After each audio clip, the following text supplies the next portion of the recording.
what is up everyone, welcome back to another Gunpla review, and today I'm taking a look at this right here, the real grade Gundam Astray red frame. This might seem a little bit on the odd side because normally I only review brand new kits, but basically I've got a big pile, an ever-growing pile of kits I've put the time and effort into building but never got the time to review. So hopefully over the next while I'll be able to get to some of those as well. If you have any requests, make sure to let me know. But anyway, let's get to this. So there it is, out of the box and snapped together with a moderate amount of effort. I haven't done any panel lining at all on here and it still looks absolutely fantastic. Just like you would expect from a real grade. I do have to say that if panel lined, this would look so much better. All the curves and lines of the armor and the frame would stand out much more.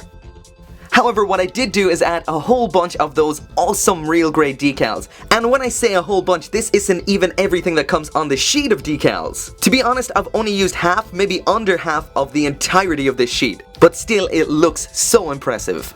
Overall, everything about this is absolutely top tier, just like you'd expect from a real grade. The quality of the plastic, the mold, the colors, the color separation itself, everything is fantastic. But for me, what is the most impressive thing about this? Well, it's not that absolutely astounding detail.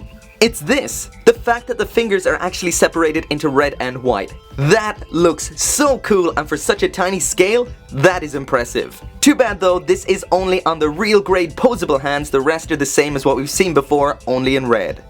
So there's the real grade red frame with everything that it comes with. As for manipulators, we've got those fists that you've seen already, the posable real grade hands with the white fingers, holding hands and therefore holding the beam sabers, and lastly then we have an expressive left hand as well as a right hand with the extended index finger for holding the beam rifle. Next then the shield, three separate colors here. We've got white, red and black. Around there on the back we've got the attachment point that can move around like so. That there attaches into the back of the forearm. We also have this handle here which can move up and down like so, but can't slide up and down.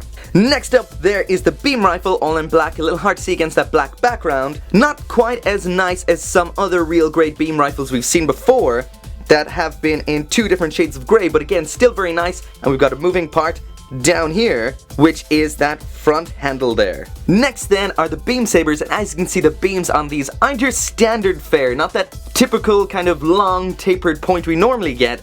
These have a nice little jagged edge down here which looks like an explosion of energy, and from the side they look flat. These are awesome looking. Also here we have two sets of handles, these ones here with the tab which is for attaching them into the manipulators, so these are the one it holds. And we also have these ones here without a tab which are for attaching onto the backpack for display. Next up is what is probably the main event of this kit for most people, me included, and that of course is the Jerboas Strike. We've got the hilt in black and that kind of yellowish gold plastic. Pull out the blade and we have some kanji on the bottom end of the blade there, and that says Kiku Ichi Monji.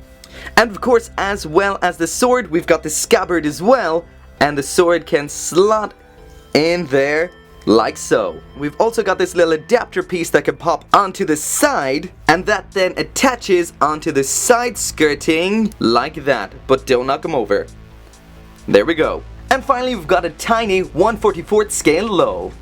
Now moving on to articulation, and the master grade red frame had amazing, absolutely amazing articulation. But does this carry on the legacy of its older sibling? Not quite. The articulation is good, not great.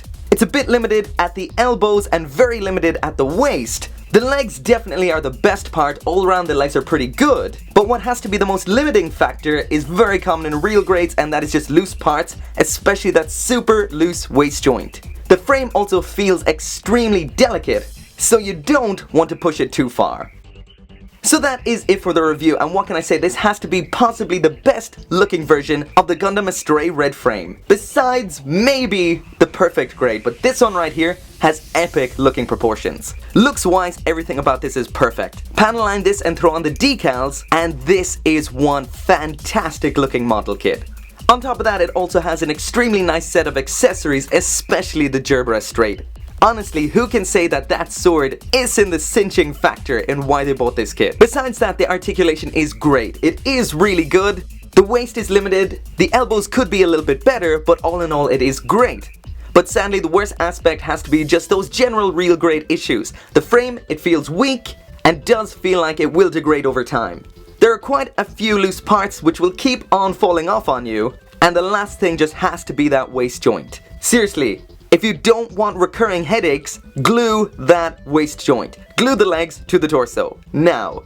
But definitely, on the whole, this is definitely another amazing real grade, and for model kit in general, is absolutely top tier. But anyway, thank you very much for watching, and make sure to come back for more Gunpla reviews. See you next time.